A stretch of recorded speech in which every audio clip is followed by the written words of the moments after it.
Hello, this is Gray Hughes. Today I'm doing an interview with Sheila Wysocki. But before we get into that, I'd like to say thank you to my supporters on PayPal and Patreon. Barry Bailey, Patrick O'Grady, Marissa Slusarczyk, and Susan Gilranen all supported me on PayPal, and I hope I didn't butcher any of those names, but I'm just trying to pronounce them how it seems like they're pronounced based on their spelling. And also on Patreon, I have two new supporters on there, Michael Zebley and Susan Fedor. And again, I don't know if I pronounced those correctly, and if I haven't, please let me know. I apologize for that. Okay. Today's video, though, is about Sheila Wysocki, and she is starting a new podcast venture. And Sheila Wysocki is a justice warrior. She really, really cares about what her clients want and what they say, and she really cares about the truth. She's also chock full of credentials. All right, she really knows what she's doing.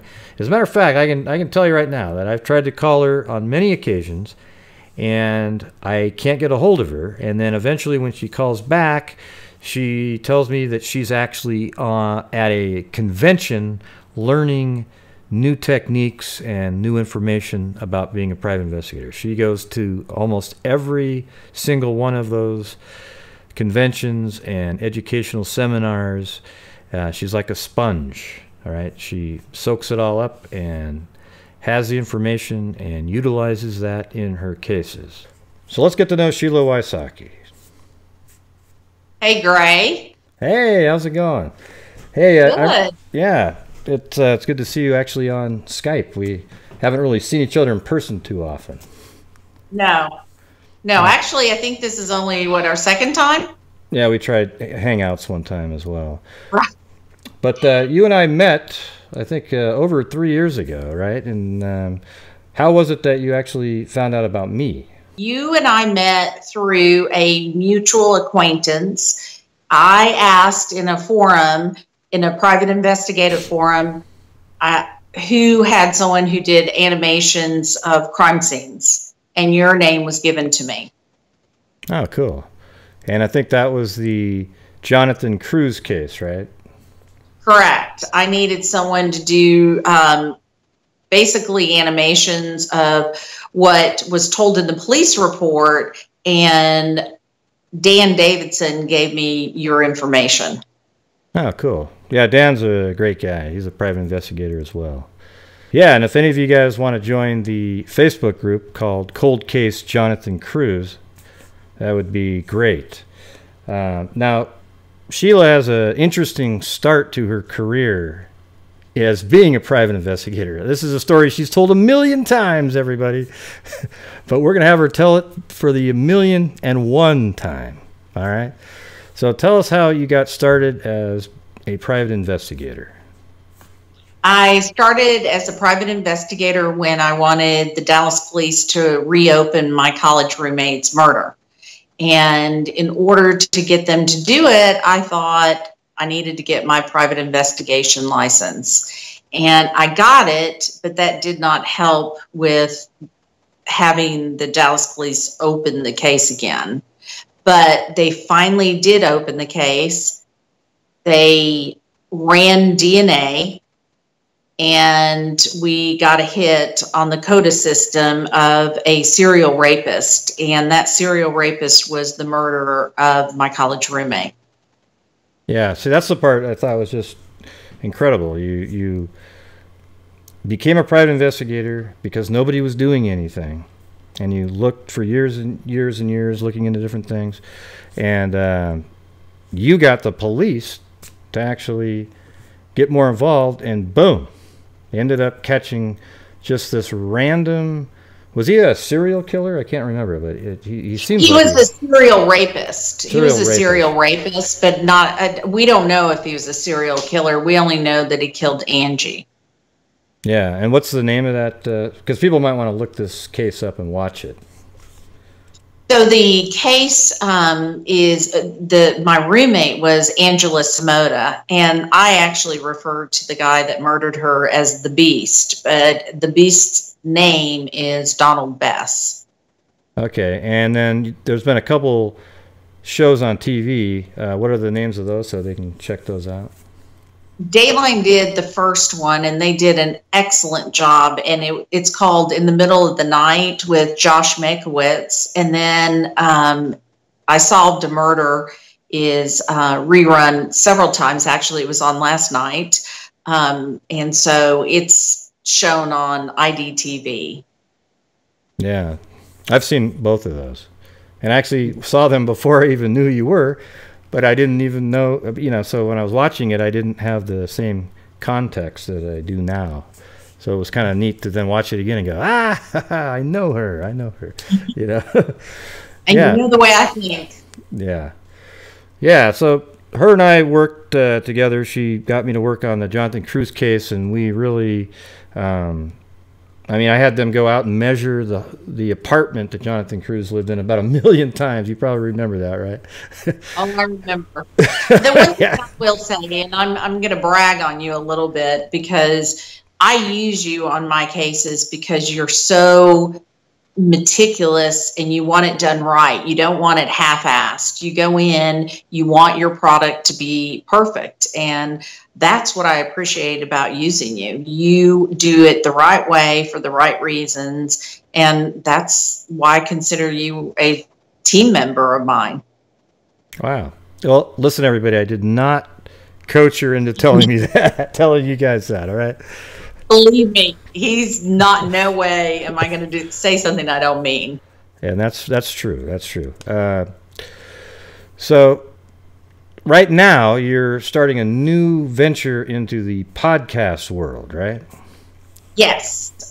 This is a new way of kind of thinking outside the box as a private investigator. And what I have found is we have to start looking at other ways of solving crimes. And one of the ways to solve a crime is to use what I consider crowdsourcing or crowd investigating. And that's where the public becomes involved and they help. I mean, how else and how fast can you do it? Well, if you get the public involved, pretty doggone fast. So now that you're doing podcasts, what is the first case that you're going to go over? The first case, the podcast is called Without Warning, the Lauren Agee case. The first case, obviously, is Lauren Agee. Yeah, and I've worked a little bit on that as well, on the early stages of it. You did. And what made that a case that you thought would be a good source for a podcast? I think this case has so many twists and turns. There are so many unexpected events that take place that it kind of brings in the listener, and the listener may be able to tease out what I may not have thought of.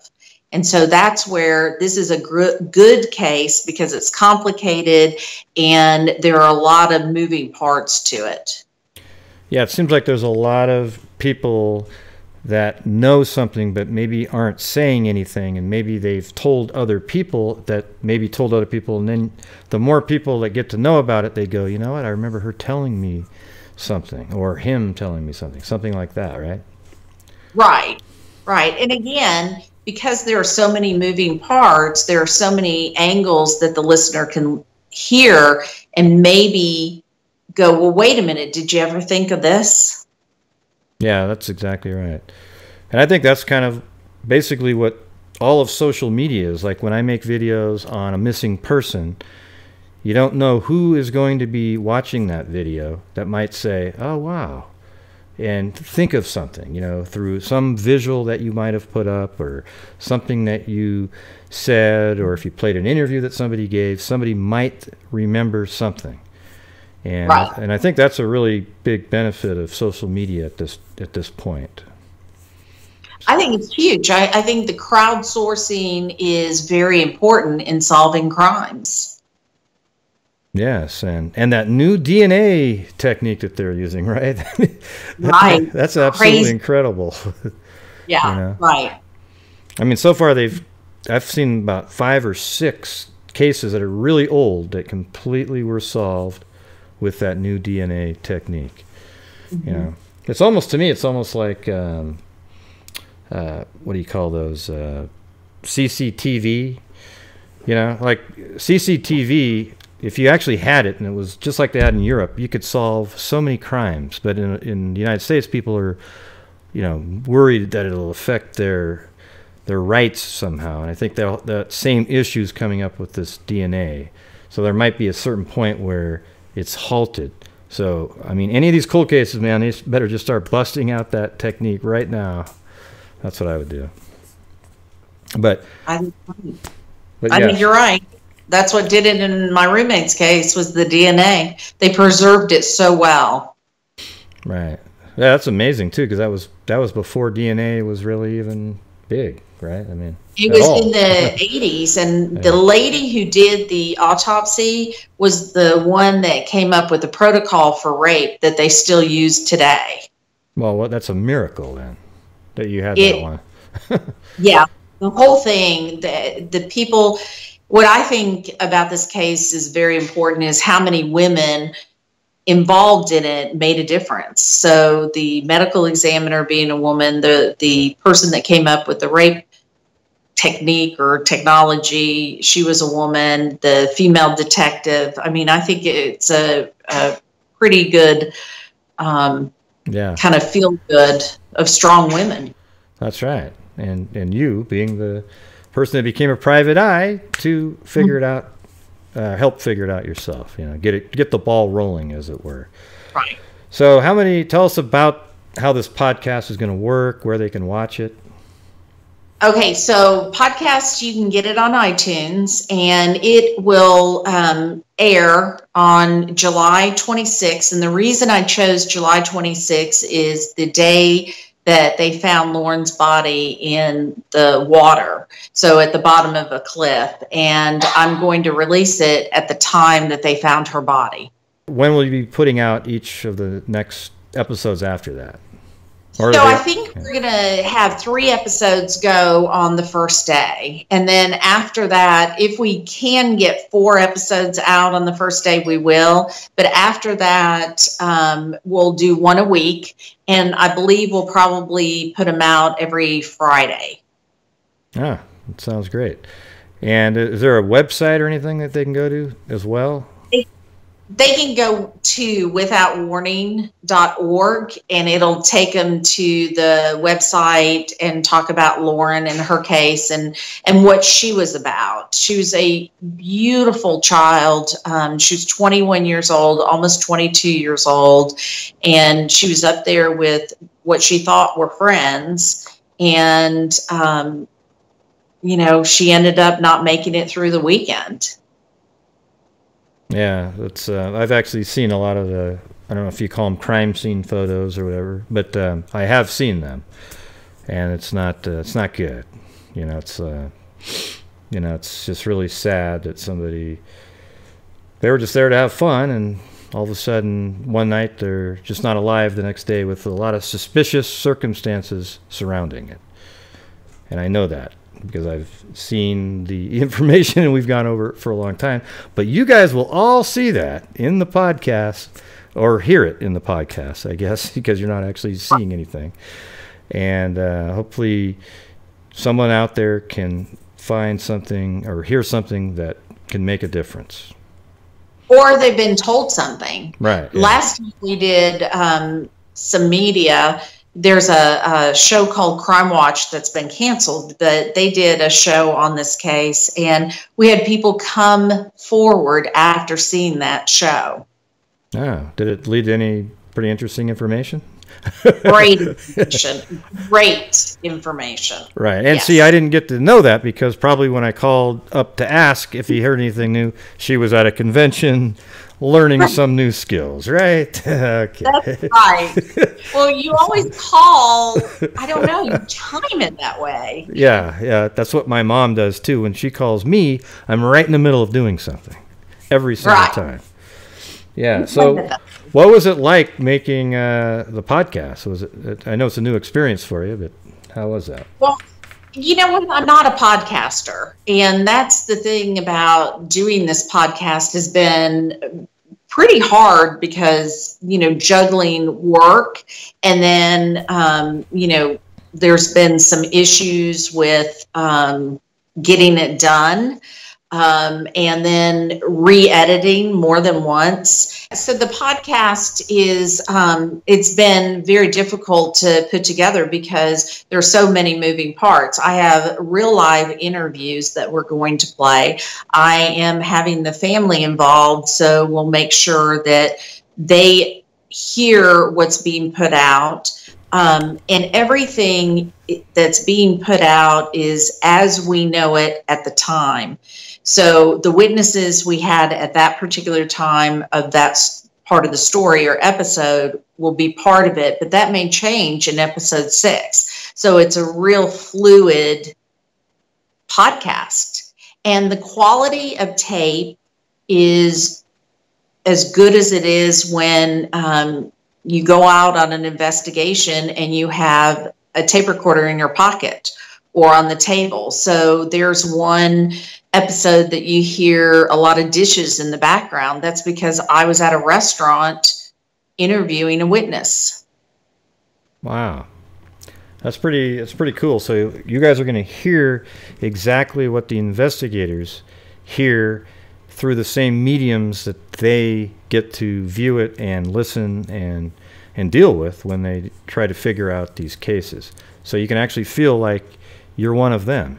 You just would have had to have been a PI holding the microphone, but you're going to get to hear exactly how it went down. That's pretty cool. Right. And you're going to hear the police and their investigation as well. We have the police tapes that we're going to play so the audience can hear that. That's going to be really interesting for people to follow along, and maybe they can figure something out on their own too. Sometimes there's actually just a viewer figures something out by putting things together, not that they had inside information. See, that's another, when I say viewer, I mean listener, But a lot of times people are staring at the screen while they're playing it, even though it's just a WAV file playing, right? Right. And that's the thing is they're going to listen and hear something that, again, sometimes I'm too close to it and I may not have picked up on. And we'll have videos and things like that on the website so they can go and look at those as well. Yeah, it sounds like it's going to be a really fun experience. Okay. Is there anything else you want to say about this podcast coming up? Gosh, I don't know, Gray. Is there anything I need to say? Well, you might want to keep some of it secret, because you want to surprise people. I know. I don't know what else to say about it other than I really want people to listen to it and talk about it. I have a phone line set up for tips and a phone line set up for questions. Okay. And I'll put the links to these different, at least that one website that you mentioned in there, because everybody knows to look at, what is it, Google Play? What was that site? iTunes. And probably, it'll be iTunes and Google Play, and Stitcher is another one. If you look for Without Warning, the Lauren Agee case, you should be able to find it. And it won't be ready until July 26th after 4:30 p.m. Okay, and then do you want to come on after that? We can have we'll do a live, and people can call in and ask questions. How about that? That would be great, and I appreciate it. I appreciate anybody who wants to kind of walk through the case with us. Oh, that sounds cool. Hey, I wanted to say Ray is going to make pictures. Yeah. I was going to say that you were actually at CrimeCon this year, right? I was. I did a workshop. I tried to get Gray to go. So I was at CrimeCon. Gray refused to show up. No, I won't do that. Let's see. Yes, I was at CrimeCon. I did a workshop, and I was part of Podcast Row. And the workshop was very successful and helped a family very much. Actually, the Cruz case that you and I are working on, and the crowdsourcing or crowd investigating was unbelievable. People saw things from different angles. I got so much information that we are going to use in court. Yeah, that's awesome. And you were actually right next to John Lorden, a friend of mine too, which was pretty cool. I love him. Yes, he was the booth next to me, and I've talked to him, and he's done a review on the Cruz case, and he was so nice to me after he did that show that I called him and I went over some stuff with him because I wanted to see it from the way he saw it. So he took the time to review it with me, which was very helpful. Yeah, you can kind of see how maybe a jury or anybody else might see the same information. All right. Well, hey, it was great having you on, first time here, and we are going to have you on as a guest after the podcast come out, and people can ask questions. All right? That's awesome. Thank you, Gray. Oh, well, thank you. I appreciate you coming on. And if you want to stay on the air right there, I'll be back to you in just a second. But for right now, I'm going to sign off the air here. All right? So for everybody out there, when you get to the 26th of the month, make sure you listen to these podcasts. I always say watch for some reason for social media. And make sure you listen to them, and then we'll do another live, and you guys can fill in and come on and ask some questions, and we will try to answer them for you. Sheila will.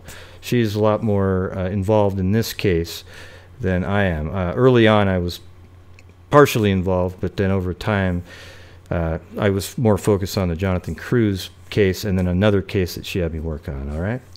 Which was an elevator case, all right? So until next time, everybody, be safe out there.